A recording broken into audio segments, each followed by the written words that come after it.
الصوم قرب يلا انك تحييه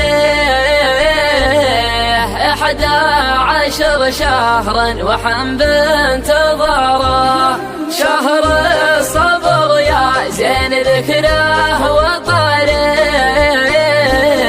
شهر العفو والمغفرة والتجارة الصوم والتقوى من أسمى معانيه والذكر والعمرة وقصد